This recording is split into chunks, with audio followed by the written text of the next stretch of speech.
No que penso quando escolho um vinho branco? Penso na frescura, penso no sabor, penso nas melhores vinhas de Alvarinho, penso na sabedoria de gerações, penso na origem, penso na qualidade reconhecida, penso na partilha e em momentos únicos. Pensando bem, brancos são a Veleda. Há 140 anos a criar brancos únicos.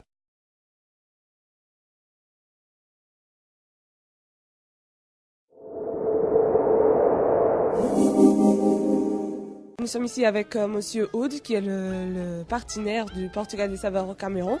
On va commencer par lui demander pourquoi est-ce que vous avez commencé ce partenariat avec une entreprise qui vend des produits portugais pour les vendre au Cameroun. Écoutez, j'ai commencé depuis quelques années J'ai connu d'abord Monsieur Alves dans un cadre très différent. Nous avons développé une amitié. Et de cette amitié, nous avons souhaité collaborer en recherchant la qualité des produits. Dans la mesure où les produits portugais qui ne sont pas connus, certains produits portugais qui ne sont pas connus, ont une notoriété, mais uniquement au Portugal. Moi, j'ai voulu développer cette notoriété en Afrique, principalement au Cameroun, pour commencer. Et ces produits portugais, on parle de quoi exactement? Écoutez, les produits portugais, ça part de tout. Il y a un peu de tout, mais on est resté d'abord dans du vin. Parce qu'on a constaté que les Portugais avaient de très très bons vins par rapport à ce que les Camerounais peuvent penser. Beaucoup de pays africains ne pensent qu'aux vins français. Mais ce qu'ils oublient, c'est que les vins portugais ont une certaine traçabilité. La traçabilité dans la mesure où aujourd'hui les normes internationales, on demande à beaucoup de pays de préciser la traçabilité de leurs vins. Il s'avère qu'en Europe, il y a 2 pays en Europe, le Portugal et l'Italie, dont les vins ont une traçabilité. La traçabilité, c'est qu'il y a un estampillage sur les vins. Si vous ouvrez par exemple une bouteille de Porto, vous verrez que sur la bouteille de Porto, vous avez une traçabilité tout de suite.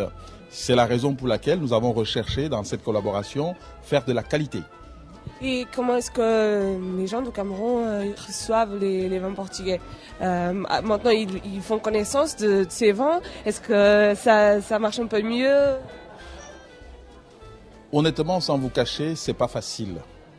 C'est un travail de longue haleine, ça se travaille.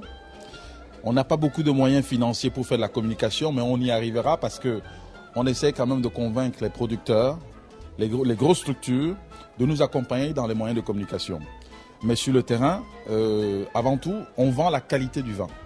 La qualité du vin, je peux prendre un exemple, que ce soit un exemple sur le Sao Domingo, par exemple, qui est un vin très très simple. Il y a d'abord la qualité du vin. Il ne faut pas oublier qu'en Afrique, il y a un facteur qui est le prix, qui est très important.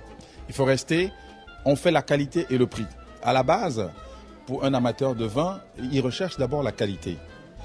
Mais nous, on a développé un concept qui est, on recherche d'abord le prix, la qualité et après le prix. Donc on essaye d'équilibrer. Vous vendez d'autres produits, pas exactement juste les vins. Quels produits et comment est-ce qu'ils sont reçus au Cameroun? Pour l'instant, on a testé, on a eu des échantillons de bière, la Sagresse, que certains connaissent. On a eu des jus de fruits, mais aujourd'hui nous envisageons de développer un autre concept sur d'autres produits, tels que les jus de fruits, la bière, l'huile d'olive, c'est en étude, mais bon, c'est pas précis, mais pour l'instant, les futurs produits, c'est le jus de fruits et la bière. Il y a des plans pour, par exemple, apporter des produits du Cameroun en France ou au Portugal? Absolument. On envisage également d'importer de l'Afrique vers l'Europe, du café, du cacao, l'arachide, etc. Les échanges sont d'abord historiquement, il y a d'abord un lien historique dans la mesure où le Cameroun, les Portugais sont passés par le Cameroun, les Portugais sont passés par le Cameroun dans d'autres pays d'Afrique.